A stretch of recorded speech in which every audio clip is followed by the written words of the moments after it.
안녕하세요. 저는 서울에 살고 있는 30대 중반 여자입니다. 저는 현재 시댁 식구들과 연을 끊고 지내고 있는데요.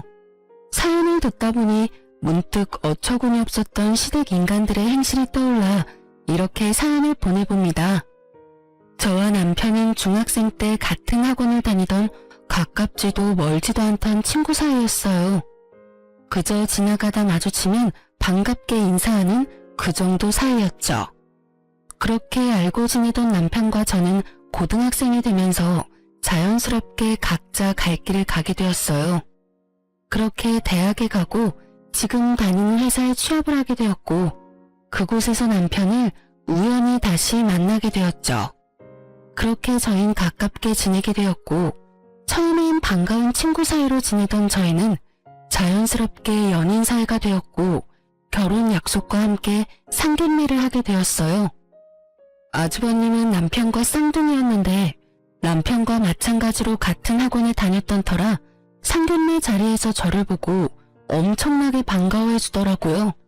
재수씨, 이렇게 다시 만나다니 반가워요. 두 사람 인연이긴 인연인가 보네요. 결혼까지 한다니 말이에요. 그러게요. 저도 회사에서 처음 만났을 때 얼마나 놀랐는지 몰라요. 다 가족이 될 운명이었나 보네요. 결혼 축하해요. 내 동생 잘 부탁해요, 재수씨. 이렇듯 저희는 알던 사이더라도 서로 간에 예의는 차리며 인사를 나누었고 상견례 자리도 화기애애한 분위기에서 잘 마무리되었어요. 양가의 축복을 받으며 저희는 결혼을 하게 되었고 신혼집은 친정에서 세를 주고 있던 아파트가 비게 되어 그 집에 전세로 살게 되었어요. 회사에서 가깝기도 했고 무엇보다 시세보다 저렴하게 세를 주신 친정 부모님 덕분에 고민할 필요가 없는 결정이었어요.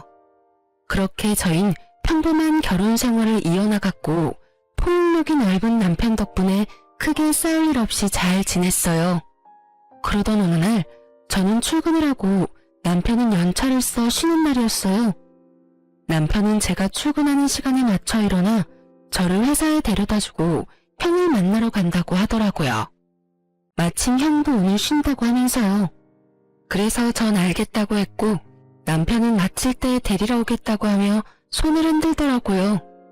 그렇게 전 남편의 배웅을 받으며 출근을 했고 퇴근 시간이 다가왔어요.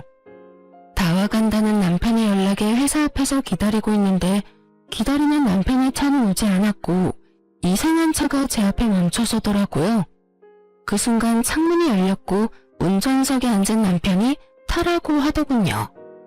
의아했지만 별 생각 없이 전 차에 몸을 실었고 차에 타자마자 남편에게 물어보았어요. 여보, 이 차 뭐야? 중고차로 새로 샀다기엔 등급도 그렇고 주행거리도 그렇고 당신 차보다 나은 게 없는데? 설마 제 값 주고 산 건 아니지? 그게 오늘 형 만난다고 했잖아. 거의 반 강제로 바꿨어. 형 차랑. 이거 형 차야. 뭐? 왜? 몰라. 바꿔달라고 계속 그러잖아. 처음엔 안 된다고 했는데 계속 내 차가 갖고 싶다고 하루 종일 귀찮게 하더라고. 그래서 그냥 바꿔버렸어. 황당하더군요. 남편 차도 그리 좋은 차는 아니었는데 그것마저 탐내며 바꿔가다니 그렇게 안 봤는데 참 어처구니가 없었어요. 시숙도 시숙이지만 남편도 어이없기는 같았어요. 아무리 자기가 총각 때부터 가지고 있던 차라고는 하지만 그래도 이런 일은 상의 정도는 해야 하는 것이 맞는다고 생각했기에 남편에게 단호하게 한마디 했어요. 당신이 지금 웃을 때가 아니야. 일단 차는 이미 바꿨다고 하니까 그냥 넘어가는데 앞으로는 이런 일이 있으면 나랑 상의 정도는 해줘? 나 정말 지금 어이가 없어지려고 그래. 아무리 동생 차가 탐난다고 해도 그걸 정말로 바꾸자는 형이나 바꾸자고 한다고 바꿔버리는 동생이나 나 황당해 진짜. 그런가? 난 워낙 어릴 때부터 이러고 살아서 그런 생각도 못했네. 먹는 것도 그렇고 입는 것도 그렇고 좋은 거는 다 형이 먼저였거든. 그래요. 남편은 이 상황에 대한 자각 자체가 없더라고요. 3분 빨리 태어난 것도 형이라고 남편은 어릴 때부터 집안의 분위기에 휩쓸려 시숙을 머리 위에 이고 산 듯했어요. 이미 등록비까지 다 내고 명의까지 바꿔버린 차이기도 했고 곧 임신 준비도 할 예정이라 차를 한 대 더 살 예정이었던 터라 그냥 넘어가기로 했습니다. 대신 전 남편에게 정신교육을 하기 시작했어요. 여보, 당신 걸 아주버님한테 다 양보하는 건 당연하지가 않은 일이야. 그게 설사 아주버님이 가지고 싶어 한다고 해도 말이야. 아주 극단적인 예로 만약에 아주버님이 내가 갖고 싶으니까 날 달라고 하면 줄 거야? 미쳤어? 당신은 어떻게 줘? 내 마누라인데. 좋았어. 앞으로 그런 마인드로 살아. 이기적으로 살라는 말은 아닌데 내 것은 내 것, 네 건 네 것이라는 생각을 좀 하란 말이야. 왜 당신도 가지고 싶고 당신도 어렵게 가진 걸 아주버님한테 양보를 해? 그건 아니야. 아무리 형제라도 말이야. 알겠어. 앞으로는 다신 이런 일 없도록 할게. 당신이랑 꼭 상의도 하고. 남편은 호언장담해 주었고 저는 남편을 믿어보기로 했어요. 그렇게 저희는 시숙의 차는 만일에 대비해 팔지 않고 두기로 했고 조금 더 앞당겨 새 차를 뽑아 함께 타고 다니기 시작했죠. 그러던 어느 날 시부의 생신이 다가왔고 남편과 저는 퇴근 후 바로 약속 장소로 가게 되었어요. 그때까진 시댁과 얼굴 붉히는 일 한 번 없이 잘 지내고 있었던 터라 기쁜 마음으로 시댁 식구들이 모인 곳으로 걸어가고 있었어요. 그런 저희를 아주버님도 발견했는지 손을 흔들더니 저희가 의자에 앉기도 전에 말을 걸어오더라고요. 야, 너 차 바꿨냐? 좋던데? 정확히는 차 이야기였지만요. 도대체 언제 본 것인지 이때부터 시작된 차 이야기는 끊기지 않더군요. 언제 샀어? 나랑 차 바꾼 지 얼마나 됐다고. 그새 저렇게 좋은 차도 다 사고. 능력 좋다. 능력 좋기는 문짝만 우리 거고 다 대출이지 뭐. 우리 이제 임신 계획도 세우고 있고 원래 바꿀까 생각도 하고 있던 터라 그냥 앞당겨서 샀어. 이제 아기 생기고 출산하게 되면 이 사람하고 아기하고 타고 다녀야 하니까. 부담되더라도 안전하고 좋은 차로 산 거고. 이렇게 말한 남편은 더는 차 이야기가 하고 싶지 않다는 듯 티가 나게 시부에게 말을 걸며 말을 돌려버렸지만 시숙은 그런 남편에게 끈질기게 차에 대해서 물어보더라고요. 어찌나 캐묻는 것인지 남들이 보면 남편에게 차를 사러 온 손님이라 착각까지 하겠더군요. 남편은 끊임없는 시숙의 물음에 대답하느라 밥은 먹는 둥 마는 둥 했고 전 그런 남편이 신경 쓰여 가만히 있을 수가 없더라고요. 사실 시숙의 차 이야기가 거슬리기도 했고요. 아주버님, 차 이야기는 이제 그만하시고 식사하세요. 음식 다 시켰어요. 당신도 얼른 먹어. 아까 회사에서부터 배고프다고 했잖아. 제 말에 시숙은 합주기가 되었고 시모는 사랑하는 장난말을 막은 저의 태도가 마음에 들지 않는지 연신 헛기침하더라고요.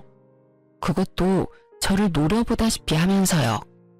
시댁 식구들의 분위기를 보아하니 그간 남편이 어떻게 지냈는지 대충 알겠더라고요. 미쳐 날뛰는 시숙과 그런 시숙이라면 뭐든 다 잘한다 했을 시부 시모, 그리고 그 사이에서 뭐든 다 양보하며 살아온 남편까지. 전 시모가 노려보든 말든 남편을 챙겨주며 남편의 길을 살려주었고 저를 노려보던 시모도 이내 저에게서 시선을 거두고 시부와 시숙을 챙겨주더군요. 분위기가 티나게 확 가라앉았던 터라 이쯤 하면 더는 차 이야기는 꺼내지 않겠지 했는데 시숙은 식사 자리가 끝나고 주차장을 가는 내내 저희에게부터 차 이야기를 하더라고요. 저의 표정은 점점 굳어져만 갔고 남편은 해탈을 했는지 표정에서 그 어떠한 감정도 보이지 않더군요. 이윽고 우리 차 앞에 섰을 때 시숙의 입에선 어이없는 말들이 흘러나오더군요. 야, 차 키 좀 줘봐. 차 키는 왜? 승차가 못 던지 보게. 조심해서 탈 테니까 얼른 차 키 줘봐.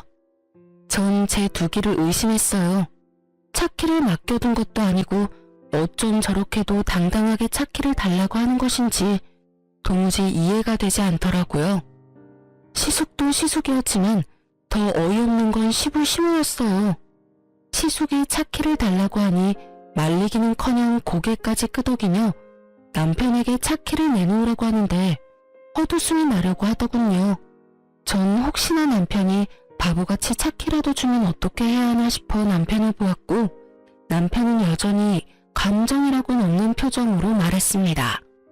보험 때문에 안 돼. 이 차는 이 사람하고 나하고만 운전할 수 있다고. 그러면 먼저 가볼게. 나 피곤해서 얼른 가서 쉬어야겠어. 이렇게 말한 남편은 저를 후다닥 조수석에 태우더니 누가 막을 새도 없이 운전을 해서 그 자리를 빠져나와 버렸습니다. 그렇게 집으로 돌아온 남편은 밝게 웃으며 이렇게 말하더군요. 여보.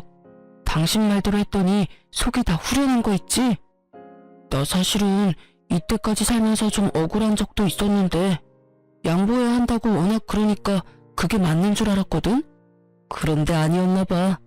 속이 막 후련한 거 보니까 사람 고쳐 쓰는 거 아니라고 했는데 이날 남편의 모습은 개선의 의지가 보였고 충분히 고쳤을 수 있을 것 같더라고요. 그 믿음에 확신을 주게 된 계기는 생각보다 빨리 찾아오더군요. 시부 생신 이후 저의 태도에 큰 불만을 가지게 된 시모는 저에게 틈만 나면 연락하며 괴롭히기 시작하더라고요. 예, 어머님, 무슨 일이세요? 넌 무슨 말을 그렇게 하니? 꼭 무슨 일이 있어야지만 전화를 하니? 아니요, 그게 아니라 혹시나 무슨 일이 있나 싶어서요. 아무 일도 없다. 네가 생전 나한테 먼저 전화하는 일이 없으니 나라도 먼저 해야 하지 않겠니? 이렇게라도 하지 않으면 며느리 목소리도 있겠어. 어제도 그제도 저에게 전화해 30분이 넘는 시간 동안 잔소리를 한 것은 기억도 나지 않는 것인지 이런 식으로 말도 안 되는 트집을 잡아대기 시작하는데 미칠 지경이더라고요. 이 고난은 또 어떻게 헤쳐나가야 하나 고민이 깊어지던 어느 날 남편과 회사에서 이야기를 나누고 있는데 또 시모에게서 전화가 왔고 저의 표정은 점점 굳어져만 갔어요. 그 순간 남편은 묻지도 따지지도 않고 제 휴대전화를 가지고 가더니 전화를 대신 받더군요. 엄마, 집사람 회의 들어갔어. 무슨 일 있어? 아, 그냥 했다고?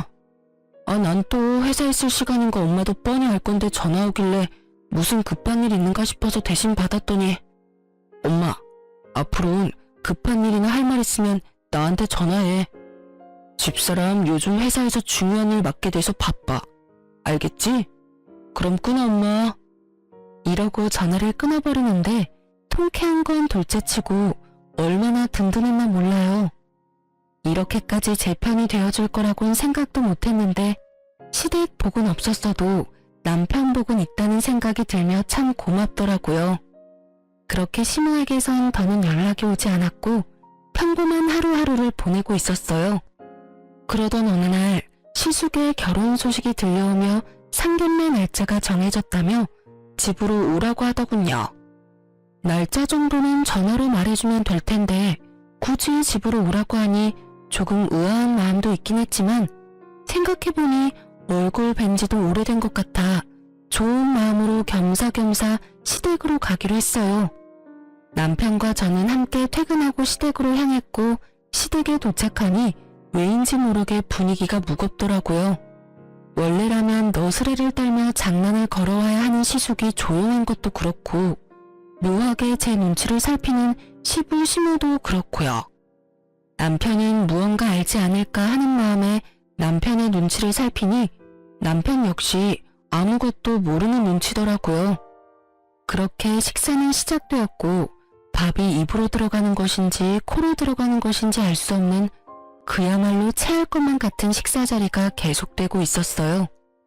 도대체 무슨 이야기를 하려고 그리도 눈알들을 바삐도 움직이는지 알 수는 없었지만 곤란한 부탁인 건 분명한 것 같아 전 애써 모르는 척하고 있으니 답답했던 시모가 운을 띄우기 시작하더군요.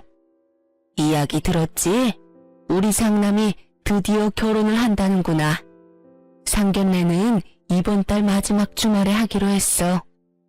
그래요? 그러면 그날 시간 비워둘게요. 그나저나 좋으시겠어요, 어머님. 늘 아주버님 걱정하셨는데 이제 그 걱정은 안 하셔도 되겠네요? 그 걱정은 덜었는데 다른 걱정이 생겼지 뭐니. 어휴. 왜요? 무슨 일 있으세요? 그게 마땅한 집이 없지 뭐니? 집이 마음에 들면 돈이 없고 돈에 맞추니 집이 형편없고 그래서 요즘 고민이 깊어. 아, 그래서 다들 표정이 안 좋으셨구나. 그렇지 않아도 친구들 보니까 집 구할 때 다들 고민 많이 하더라고요. 한두 푼짜리도 아니고 급하게 생각하지 마시고 아직 시간 있으니까 천천히 알아보세요. 잘 알아보면 괜찮은 집도 꽤 있을 거예요. 그렇겠지? 그런데 너희 집은 어떠니? 살기가 괜찮니? 이때부터 무언가 이상함을 감지하기 시작했던 것 같아요. 심호하는 꼴이 꼭 시숙이 차 물어오던 꼴과 같아도 너무 똑같았으니까요.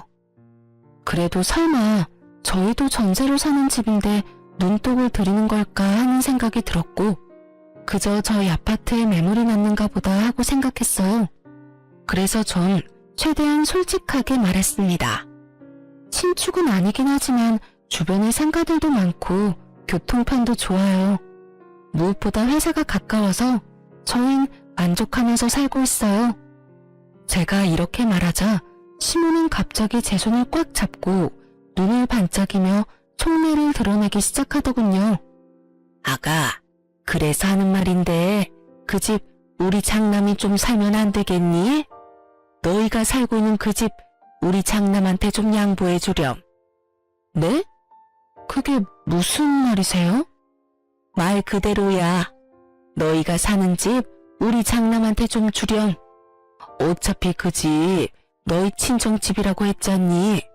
네 친정의 자식이라고는 너 하나뿐이니 지금은 전세로 새들어 살고 있어도 언젠가는 다 네 것이잖니. 그러니 친정에다가 말 좀 잘해서 일찍 물려달라고 하고 그 집 물려받으면 네 신랑 명의로 해놓으렴. 그때부턴 우리가 다 알아서 하마. 아, 중간에 드는 세금은 우리가 다 알아서 할 테니 그건 걱정도 하지 마라. 우리도 그 정도 생각은 다 하고 있어. 이 무슨 말도 안 되는 헛소리인지 농담이라고 해도 억소리가 날 것 같은데 표정을 보아하니 진담이 분명했고 긍정의 의미로 고개를 끄덕이고 있는 시부와 시숙을 보고 있자니 욕이 나올 것만 같더군요. 전 최대한 흥분을 하지 않으려 애쓰며 말을 이어나갔습니다. 어머니, 그런 말이 어디 있어요. 부모님께서 물려주신다고 하신 것도 아니고 제가 나서서 어떻게 물려달라고 해요. 그리고 혹시나 물려주신다고 한들 그 집을 아주버님께 내주고 나면 저흰 어디 가서 살라고요? 그거야 너희 친정에 집 한 채 더 있잖니? 거기 사는 사람 내보내고 너희가 거기 들어가서 살면 되지 않니? 설마 우리가 너희 길거리에 내앉게 하겠어? 다 생각을 해놨지. 정말 어이가 없더군요. 어쩌면 이렇게 당당하게 친정 부모님의 집으로 이딴 말도 안 되는 계획을 세웠던 것인지 아니 애초에 친정에 노는 집이 한 채 더 있는지 어떻게 알고 있는 것인지 의문만이 가득했고 시모의 물음에 답도 하지 않고 생각해보니 상견례 날이 떠오르더라고요. 저희가 상견례를 할 당시 아빠가 한 채는 지금 세주고 있고 한 채는 곧 비니 저희 보고 들어가서 살라고 했던 말씀을 하셨고 시댁 식구들은 그 말을 이때껏 기억하고 있다가 이런 계획을 세운 듯 했어요. 짧은 찰나였지만 곱씹으면 곱씹을수록 어이없고 화가 치솟더군요. 전 더는 흥분을 가라앉히지 못하고 언성을 높였고 남편 역시 더는 듣고 있을 수 없다는 듯 제 말에 이어 고함을 지르더라고요. 어머님, 제발 말도 안 되는 소리 좀 하지 마세요. 그게 말이 된다고 생각하세요? 그래 엄마, 제발 좀 그만해. 양심이 없어? 아니면 생각이 없는 거야? 다들 정말 왜 이렇게 염치들이 없어? 뭐? 집을 내놓으라고? 우리한테 집 맡겨놨어? 심지어 그 집 처가집이야. 우리 돈으로 장만한 집을 내놓으라고 해도 제정신이 아니라고 할 마당에 뭐? 처가에서 집을 받아와서 내놓으라고? 그게 제정신 박힌 사람들이 할 일이야. 그야말로 남편은 울분을 토해내기 시작했고, 그런 남편을 보던 시부가 자리에서 벌떡 일어나더니 남편의 뺨을 때리더라고요. 어디서 큰 소리인 거야? 네 눈에는 부모는 보이지도 않는 거냐? 내가 널 이따위로 가르치든? 그럼 이 말도 안 되는 소리를 그냥 듣고만 있어야 했나요? 뭐가 그렇게 말도 안 된다는 말이냐? 우리도 다 생각해보고 내린 결론이야. 어차피 노는 집이고 어차피 너희가 물려받을 집인데 좀 일찍 물려받아서 네 형 결혼 선물로 집 한 채 주는 게 뭐 큰일이라고 이리도 큰 소리인 거야? 뭐가 그렇게 큰일이라고 하셨어요? 이게 큰일이 아니라고요? 그래, 너희가 눈 딱 감고 집만 받아오면 간단하게 해결될 일 아니냐? 저것도 말이라고 하는 것인지 참 대단한 인간들이라는 생각만 들더군요. 남편 역시 더는 말이 통하지 않는다고 생각했는지 제 손을 잡고 일어나며 단호하게 한마디 했어요. 전혀 간단하지 않고요. 저흰 절대 처가에서 집 받아올 생각도 없고 혹시나 집을 받게 되더라도 줄 생각은 전혀 없으니 콧물 캐지 말고 그 시간에 능력에 맞는 집이나 더 알아보세요. 아시겠어요? 이렇게 말한 남편은 대답은 들을 필요도 없고 더는 말 섞을 필요도 없다는 듯 저를 끌고 시댁에서 나와버렸습니다. 그날 이후 시댁에선 연락이 없었지만 시숙에게선 적잖게 연락이 왔고 남편은 절대 안 된다는 말만 반복하며 전화를 끊어버리더군요. 그렇게 상견례 날이 되었고 저희는 고민하던 끝에 상견례에 참석하기로 했어요. 저희는 저희의 뜻을 분명히 밝혔고 아무리 상황이 이 지경이라도 형제가 있는 것을 뻔히 알 텐데 참석하지 않으려고 하니 마음이 불편해 많이 고민하고 내린 결정이었죠. 걱정이 많았던 상견례 자리는 저희 때와 마찬가지로 비교적 좋은 분위기로 이어지고 있었고 이런저런 이야기가 오가다 시숙의 예비 장모님께서 집 이야기를 꺼내더군요. 그건 그야말로 파국의 시작과도 같았죠. 혹시 집은 어떻게 하시기로 하셨나요? 저흰 사돈댁 의견에 맞추겠습니다. 집을 해주신다고 하신다면 저희도 거기에 맞게 다 해서 시집 보낼 것이고 애들끼리 알아서 하게 하신다면 그것도 상관없습니다. 혹시 따로 계획하고 계신 것이 있으면 말씀해 주시겠어요? 들어보니 반반 결혼도 전혀 상관이 없다는 말이었고 여러 가지 생각이 스치더군요. 굳이 시숙이 집을 마련해야만 하는 상황도 아니었는데 그 무리한 요구를 했던 시댁 식구들이 어이없기도 하면서 또 한편으로는 반반 결혼도 환영해 주신다고 하니 다행스럽기도 하더라고요. 이젠 그 말도 안 되는 요구를 하는 일은 없겠다 싶어서요. 하지만 그런 제 기대와는 달리 시모의 입에선 예상치 못한 경악스러운 말이 흘러나오고 있더군요. 아유, 애들끼리 알아서 한다니요. 요즘 아무리 세상이 변했다고 해도 집은 남자가 해가야죠. 마침 괜찮은 아파트가 있어서 사려고 하고 있어요. 아, 그러세요? 그러면 거기에 맞춰서 혼수 준비하도록 할게요. 대략 몇 평쯤 되나요? 32평이에요. 층은 20층인데 전망도 좋고 주변 상가도 많이 들어와 있어서 생활하는데 불편함이 없을 거예요. 아, 신축은 아닌데 관리가 잘 돼서 아주 괜찮다고 하더라고요. 거기에다가 교통편도 아주 좋고요. 그래요? 무엇보다 교통편 좋다는 게 참 좋네요. 그렇죠? 마음에 드신다니 다행이네요.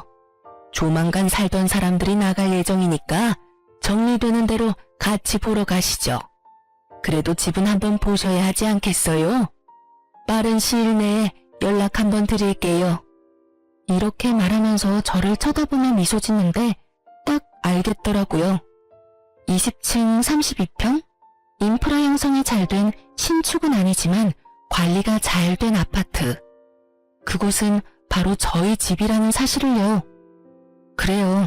시모는 뻔뻔하게도 준다고 한 적도 없는 저희 집을 얼굴색 하나 변하지 않고 마련할 수 있다고 말하고 있었고 그 머릿속은 뻔했어요. 아마 모르긴 몰라도 상견례 자리에서 공포하듯 말하면 저희가 어쩔 수 없이 집을 내놓을 거라 생각했겠죠. 그 얼마나 어이없고 멍청하게 짝이 없는 생각인 줄도 모르고요. 아니, 친정 부모님 집이 제 집도 아니고 저희가 마련한 저희 명의의 집도 아닌데 어쩌면 그런 생각을 할 수가 있는지 참 황당하더라고요. 신부도 참 날강도 신부보다 더하면 더했지 모자라진 않아 보이더군요. 시댁에서와 마찬가지로 시부 시숙의 표정은 평온하기 그지없음으로써 이 말도 안 되는 생각과 같다는 뜻을 표하고 있었고 저와 남편의 표정은 점점 굳어져 가고 있었어요. 전 상견례 자리고 나발이고 더는 참을 수가 없었고 시모에게 마지막으로 확인하기로 했어요. 어머님, 혹시 지금 마련할 수 있다는 아파트가 저희가 살고 있는 집인가요? 나가야 하는 세입자는 저희고요. 맞나요? 그래, 그때 다 이야기되지 않았니? 우린 충분히 다 설명했다고 생각하는데 할 말 있거든 집에 가서 이야기하자꾸나. 오늘이 어떤 날인지 모르니? 일단 상견례 자리부터 마무리하고 그때 이야기해. 알겠니? 당황하는 기색 하나 없이 뻔뻔하게 그지없는 얼굴로 딱 이렇게 말하는데 정말 헛웃음이 나며 눈앞이 캄캄해질 만큼 감당할 수 없는 화가 오르는 느낌을 받았어요. 떠오르는 많은 말들이 뇌를 거치지 않고 입으로 나오려는 순간 지나치게 차분한 남편의 목소리가 들려오더라고요. 말씀 중에 죄송한데 제가 중요하게 꼭 드리고 싶은 말이 있네요, 사돈 어르신. 지금 저희 쪽에서 말하고 있는 그 아파트는 아마 마련하지 못할 겁니다. 그 집은 저희가 살고 있는 집인데 저희가 내어줄 생각이 전혀 없거든요. 아니, 내어드릴 수가 없다는 말이 더 맞겠네요. 그 아파트 저희 처가에서 저희가 좀 더 편안하게 결혼 생활하라고 저희에게 세주신 집입니다. 그런 집을 저희 부모님께서 며칠 전부터 계속 내놓으라고 생떼 아닌 생떼를 부리시네요. 남편의 말에 사돈댁에게선 아무 말 없이 표정이 굳어버렸고 그런 상황을 살피던 시모는 노발대발하며 남편을 핀잔하고 나서더군요. 아닙니다, 사돈. 다 오해예요. 넌 왜 그런 말을 하는 거야? 그리고 생떼? 그게 부모한테 할 말이야? 그럼 이걸 보고 생떼라고 그러지 달리 뭐라고 할 수 있겠어? 분명 안 된다고 했지. 처가에 집을 맡겨놓은 것도 아니고 형이 장가가는데 왜 우리가 처가댁에서 집을 받아와야 해? 그것도 주신다고 한 적도 없는 집을 말이야. 그런 걸 보고 날강도 신부라고 하는 거야, 엄마. 어때요, 사돈 어르신들? 제 말이 틀렸습니까? 저희 부모님께서 처가에 가서 집을 받아오라고 하더군요. 그것도 두 채나요. 한 채는 지금 저희가 사는 집인데 그 집엔 형이 들어가서 산다고 하고 한 채는 저희 보고 들어가서 살라고 하는데 이게 말이 되는 상황이라고 생각하십니까? 너 정말 그만하지 못해? 이 자리가 무슨 자리인지 잊었어? 네 형 결혼 망치려고 작정했니 너? 결혼 망치려고 작정한 사람은 내가 아니라 식구들이지. 어떻게 하나같이 그런 생각들을 해? 누구 하나 말리는 사람이 없냐고. 그때도 분명하게 말했는데 못 알아들을 것 같으니까 다시 한번 말해줄게.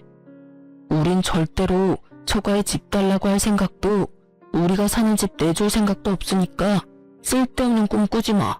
알겠어? 내 부모, 내 형이지만 난 정말 이해가 안 된다. 어쩌면 이리도 뻔뻔하게 이런 생각, 이런 말을 할 수가 있는지 말이야. 개판 5분 전.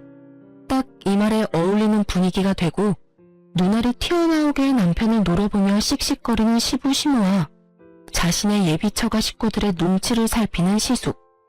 그리고 여전히 평온하기 그지없는 남편 사이에 무거운 정막만이 흐르던 그때 시숙이 입을 열더군요. 너 왜 이렇게 변했어? 너 원래는 이렇지 않았잖아. 다 잊었냐? 네가 가진 건 다 내 거라는 걸. 너 역시 그걸 당연하게 생각하고 이때껏 나한테 다 양보하며 그렇게 살았잖아, 너. 그런데 왜 이제 와서 이러는 거야? 그깟 집 좀 주면 되는 건데. 어차피 네 집도 아니고 처가에 그냥 받아오면 되는 건데 그것도 못 해줘? 자동차는 군말 없이 넘겨놓고 왜 집은 안 되냐고. 이 무슨 제 무덤 스스로 파는 짓거리인지. 시숙은 친절하게도 자신이 얼마나 파렴치하고 상식 이하의 인간인지 스스로 증명하고 있었고, 형님이 될 뻔했던 여자의 표정은 실시간으로 썩어가고 있더라고요.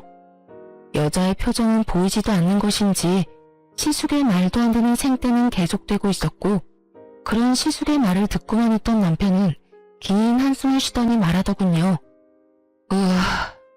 그래. 나 이때까진 그렇게 살았어. 그게 맞는다고 생각했으니까. 그래, 그게 맞는 거야. 그러니까 이때까지 살던 대로 살아 그냥. 알겠어? 아니, 이제 그게 틀린 거라는 걸 알았어. 그러니까 이제 그렇게 살진 않을 거야. 차 이야기했지? 그깟 차 정도야 형이니까 충분히 바꿀 수 있다고 생각했어. 사실 가격 차이도 크게 나지 않았고 내 돈으로 산 내 차이기도 했으니까.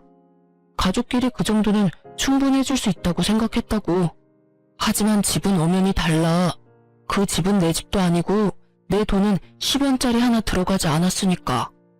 정 그 집이 탐나면 형이 사. 살 돈이 없으면 전셋값이라도 내고 살아. 그 정도는 내가 장인어른한테 잘 이야기해 볼 테니까 말이야. 단 우리가 사는 가격대는 꿈도 꾸지 말고 시세대로 내고 들어와서 살아. 알겠어? 남편은 오목조목 흥분 하나 하지 않고 말하더라고요. 그 모습을 지켜보고 있는데 든든하기도 하고 통쾌하기도 해서 10년 묵은 채증이 쑥 내려가는 기분마저 들더군요. 이런 제 심정과는 달리 아무 말 하지 않고 있던 시부가 머리 끝까지 화가 났는지 막말을 쏟아내기 시작했어요. 너 이 새끼야, 지금 뭐 하는 짓이야? 네가 제정신인 거야? 이 자리가 어떤 자리인데 여기서 그딴 말을 짓거리는 게야? 그냥 알겠다고 하고 좋게 넘어가도 될 문제를 굳이 이렇게까지 만들어야 속이 시원해? 그때 이 아비한테 한 대 맞고도 정신을 못 차렸구나. 이 쓰레기 같은 놈, 부모 형제한테 이딴 식으로 굴고 네가 잘 될 것 같아? 이렇게 막장 드라마와도 같은 상황은 절정을 향해 달려가고 있었고, 내내 말 한마디 없이 지켜만 보고 있던 여자가 자리에서 일어나더니 시숙을 쏘아보며 말하더군요. 와, 진짜 가지가지한다. 당신이나 당신 부모님들이나 다 정상이 아니구나. 난 진짜 이해가 안 돼서 그러는데 지금 본인들이 얼마나 말도 안 되고 상식 밖의 요구를 하고 있는지 정말 몰라? 아, 됐다 됐어. 이제 와서 그게 뭐가 중요하겠어. 그냥 우리 파혼하자. 결혼 없던 일로 해. 여자의 말이 끝나자마자 참고 있던 여자의 부모님들은 말 섞을 가치도 없다는 듯 자리를 떠나버렸고, 여자도 나가려는 순간 시숙이 무릎까지 꿇고 앉아 여자를 붙잡고 애원을 하기 시작하더군요. 자기야, 왜 이래? 파혼이라니. 결혼을 하지 말자니. 우리 사랑하잖아. 그런데 어떻게 헤어져서 살아? 응? 그러지 말고 다시 생각해. 당신도 나 없이는 못 산다고 결혼하자고 했었잖아. 사랑? 당신 없이 못 살아? 그건 그때고 지금은 달라졌어. 그땐 당신이 이렇게까지 파렴치한 인간인지 몰랐을 때 말이고, 지금은 당신이 얼마나 인간 이하의 생각을 가지고 있는지 다 알아버렸거든. 무슨 말을 그렇게 해? 아, 아파트 때문에 그래? 그거라면 아무 걱정하지 마. 이 녀석이 요즘 좀 제정신이 아니라서 그래. 조금만 기다려주면 내가 무슨 수를 써서라도 아파트 받아올게. 정말이야, 맹세할 수 있어. 시숙의 말을 듣고 있던 여자는 어이가 없다는 듯 시숙의 팔을 뿌리치며 코웃음을 치며 말하더군요. 야, 넌 어떻게 그런 생각을 할 수가 있는 거야? 이제 신기하기까지 해. 내 말 잘 들어. 네가 능력이 안 돼서 부모 도움 받는다고 해도 이해는 했겠지만 한심했을 텐데, 뭐? 동생 처가에서 집을 받아온다고? 그것도 자랑이라고 짓거리고 있는 거야? 아니, 애초에 그게 말이 된다고 생각하는 거니? 난 말이야, 만약에 네가 돈이 없다고 나한테 솔직히 말했으면 반반도 상관없었고 내가 집을 마련해서 올 수도 있었어. 보통 사람들은 이런 생각들을 하고 산다고. 알겠니? 자기야. 그놈의 자기 소리 좀 하지도 마. 소름 끼치니까. 너랑 네 부모님 하는 꼴 보아하니 결혼했다간 모르긴 몰라도 내 인생 말아먹는 건 시간 문제일 것 같은데 너 같으면 그런 결혼 하겠어? 미치지 않고서야 절대 안 하지. 어쨌든 우리 결혼도 우리 만남도 여기서 끝이니까 다시는 내 앞에 나타나지도 말고 연락도 하지 마. 알겠어? 아참, 그리고 너 웬만하면 결혼하지 말고 이번 인생은 그냥 네 부모랑 살아. 괜히 애먼 여자 데리고 와서 인생 망치지 말고. 알겠니? 사이다와도 같은 발언을 마친 여자는 저희 부부의 앞에 서서 감사 인사를 전하더군요. 정말 감사해요. 그런 말까지 해주시는 게 쉬운 일이 아니었을 텐데 다 말씀해 주셔서 덕분에 인생 구제했네요. 정말 감사해요. 여자는 그대로 나가버렸고 모두가 떠난 그곳에서 저흰 그야말로 공공의 적이 되어버렸더군요. 시모는 온갖 욕을 하고 있었고 시부는 먹지 않고 뒀던 식전주를 연신 들이키고 있더라고요. 시숙은 남편을 한 대 칠 요량으로 주먹을 부들부들 떨고 있었고요. 너 이 자식, 너 때문에 지금 내 결혼이 깨졌어? 너 이걸 어떻게 책임질 거야? 내 인생 어떻게 할 거냐고. 그걸 왜 나한테 물어? 형 인생 형이 알아서 해야지. 그리고 앞으로는 이때껏 내가 부모님께 주던 생활비도 드리지 않을 거니까 형이 알아서 해. 오늘 보니까 굳이 나 혼자 부모님을 챙길 필요가 없어 보이더라고. 당연히 대신 내주던 부모님 대출금도 마찬가지로 내주지 않을 거니까 그것도 이제부턴 형이 감당해. 뭐라고? 갑자기 그건 왜?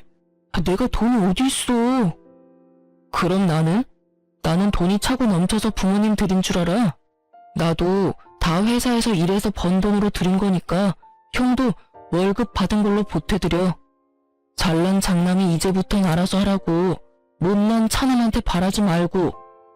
그리고 형이 이때까지 빌린 돈도 다 갚아. 이때까지 나한테 돈 빌릴 때마다 온 메시지도 다 보관하고 있고 입출금 내역도 고스란히 다 남아있으니까 한 푼도 빼지 말고 다 갚아. 혹시나 해서 말인데 안 갚으면 아무리 가족이라도 경찰에 신고할 테니까 그런 줄 알고. 그럼 우린 이만 가볼게. 더 있다가 귀가 썩을 것만 같아서 말이야. 그렇게 저흰 돌아와 버렸고 시댁에서 오는 모든 연락을 받지 않았어요.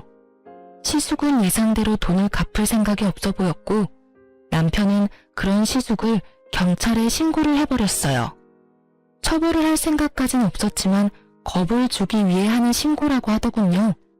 남편의 생각이 통했는지 경찰에 신고를 한 날 시숙에서 전화가 끊이지 않고 오더라고요. 왜 계속 전화질이야? 너 진짜 미쳤어? 그렇다고 정말 신고를 하면 어쩌자는 말이야. 경찰서에서 전화까지 왔다고. 그러게 내가 돈 갚으라고 했잖아. 경찰에 신고한다고. 야, 이 미친 새끼야. 네가 인간이야? 어떻게 이렇게까지 하냐고.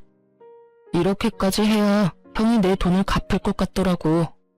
이제 내 의지는 잘 알았을 테고 푼돈 가지고 시간 끌지 말고 주말까진 기다려줄 테니까 다 갚아. 만약에 이번에도 내 경고 무시하면 다음 주엔 경찰서에서 보게 될 테니까 그런 줄 알고 전화 끊어. 남편은 그대로 전화를 끊어버렸고 저를 향해 옅은 미소를 보여주더군요. 착잡해 보이더군요. 하지만 그 착잡함도 잠시 소식을 전해 들은 시부모가 집으로 찾아왔고 문을 열어주지 않으니 동네가 떠나가라 소리를 지르고 문을 두드리더군요. 그런 자신의 부모의 모습에 오만정이 떨어진 듯 남편은 아무 말이 없었고요. 그렇게 끝까지 밑바닥을 다 드러낸 시부 시모는 저희가 도무지 문을 열어줄 기색도 보이지 않자 돌아가 버렸고 주말이 되기 전 시숙은 돈을 입금했더라고요. 그렇게 저흰 시댁과의 모든 연락을 끊고 살았고 처음엔 많이 힘들어하던 남편도 시간이 지나자 점점 표정이 밝아지더군요. 여보, 나 사실은 많이 힘들었어. 그래도 부모님이고 가족인데 이건 너무하나 싶기도 했고 말이야.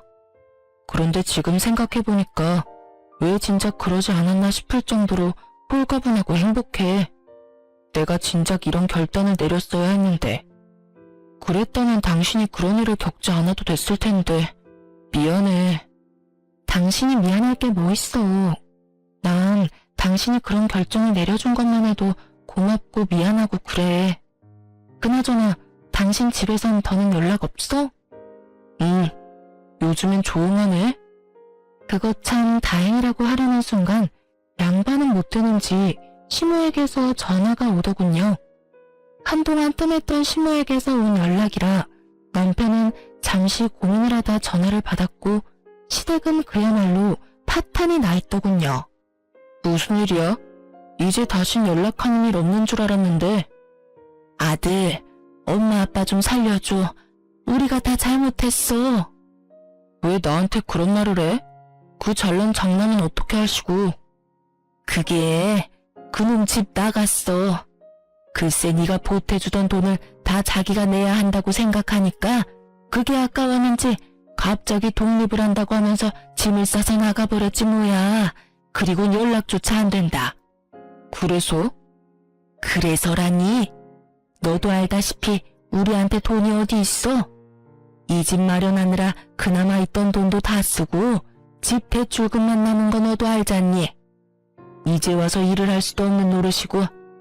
그래서 하는 말인데 예전처럼 돈 좀 도와주면 안 되겠니? 앞으론 다른 건 바라지도 않으마. 그저 네 부모 생활만 할 수 있게 좀 도와주렴. 엄마, 잘 들어? 앞으로 나 우리 식구들이랑 연 끊고 살 거야.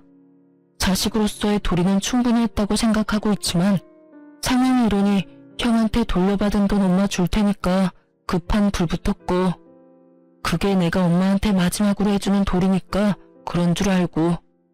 앞으로 연락도 하지 말고 찾아오지도 마. 너 정말 대단한 놈이구나. 어떻게 부모한테 이렇게까지 해? 내가 널 어떻게 키웠는데 이 나쁜 놈아. 이게 다 그년 때문이지? 네 마누라가 다 시켰지? 넌 그년이랑 결혼하기 전까진 이러지 않았어. 않았다고. 넌 부모보다 여자가 더 중요하니? 그딴 년이랑 당장 이혼해라. 당장 이혼하란 말이야. 시모의 절규 섞인 고함이 들려오고 남편은 아무런 대꾸도 하지 않고 전화를 끊어버리고선 시댁 식구들의 번호를 다 차단해버리더군요. 저 역시 다 차단해버렸고요. 그렇게 저희 시댁과의 연을 끊어버렸고 시댁 소식은 평소 남편을 많이 아껴주시던 작은 어머님을 통해 듣게 되었어요. 잘 지내니? 네, 작은 엄마. 잘 지내시죠? 그런데 무슨 일로 전화를 다 주셨어요? 이야기 다 들었어. 가족들이랑 연 끊었다며? 네, 어쩌다 보니 그렇게 됐어요. 그래. 너처럼 바보같이 순하던 애가 그렇게까지 한 데에는 다 이유가 있겠지. 다들 잘 지내시죠? 잘 지낸다고?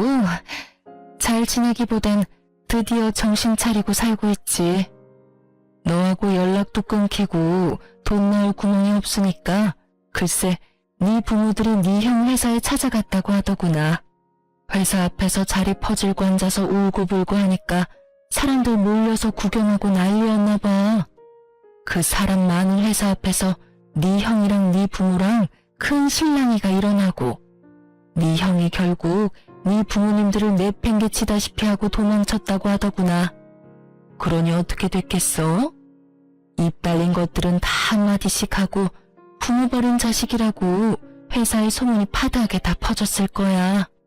네 부모님들은 처음엔 나한테 전화가 와서 두 아들 다 나쁜 놈이라고 하면서 하소연을 하더니 돈 좀 빌려달라지 뭐니. 나라고 뭐 돈이 있겠니? 아니, 있다고 해도 안 빌려주지. 그래서 없다고 했더니 그 자랑자랑하던 집 팔고 작은 집으로 이사했다고 하더라. 그 덕에 빚은 대충 다 갚은 것 같던데 생활비가 없으니 소일거리라도 하면서 근근히 생활하고 있나 봐.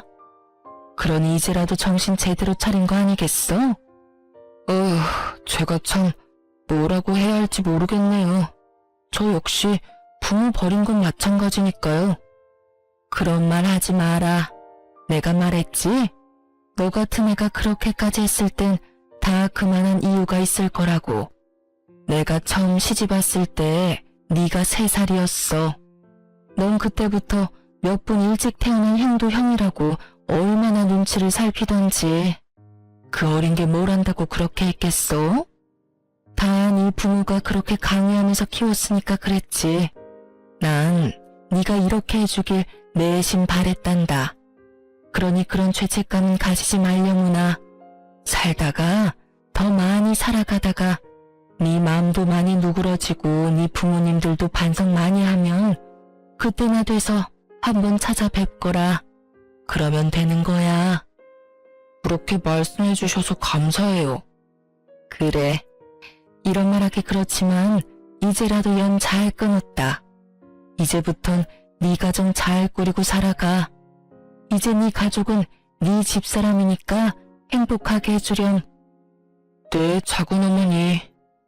작은 어머님의 위로를 받은 남편은 한결 더 편안해 보였고 그 소식을 마지막으로 저흰 시댁 소식을 들을 수가 없었어요. 저흰 잘 살고 있어요. 집도 회사에서 더 가까운 곳으로 이사를 했고 전화번호도 바꿔버렸죠. 시부 시모에게선 연락이 오지 않는데 시숙에게서 다른 번호로 연락이 계속해서 와 어쩔 수 없이 바꿔버렸네요. 다행스럽게 시숙은 회사로는 찾아오지 않았고 시부모는 남편에게 워낙 관심이 없었던 터라 남편의 회사를 모를 거라고 하더군요. 그래서 회사는 계속 잘 다니고 있어요. 아, 그리고 저 임신을 했어요. 지금은 5개월째이고 아기도 저도 아주 건강하답니다. 출산이 다가올수록 어쩔 수 없이 시부모님 생각이 나더라고요. 그래서 남편에게 혹시나 연락을 하고 싶다면 그렇게 해도 된다고 했더니 남편은 이렇게 말하더군요. 사실 생각이 나지 않는다면 거짓말이지. 그래도 나 연락 안 할 거야. 이런 일로 연락하기 시작하고 다시 왕래하기 시작하면 같은 일이 반복될 게 뻔해. 덩달아 우리 애한테도 피해가 갈 거고. 난 이제 그런 일 내 가족이 겪게 하진 않을 거야. 남편의 뜻은 확고해 보였고 저도 그 이후론 말을 꺼내지 않았네요. 그러면서 하는 말이 그래도 돌아가시기 전엔 연락을 드려 찾아뵐 것이라고 했고 그땐 저도 함께 하겠다고 했어요. 저흰 이렇게 살고 있어요. 요즘 남편과 저의 유일한 낙은 건진 때마다 무럭무럭 자라고 있는 아기를 보는 것이네요. 원래도 다투는 일이 거의 없었는데 임신을 한 후엔 더 다툴 일도 없고 아주 잘 지내고 있어요. 이렇게 저의 시댁과 인연을 끊게 된 이야기는 끝이 났습니다. 긴 사연 함께 해주셔서 감사해요. 그럼 전 이만 물러가 볼게요. 좋은 하루 되세요.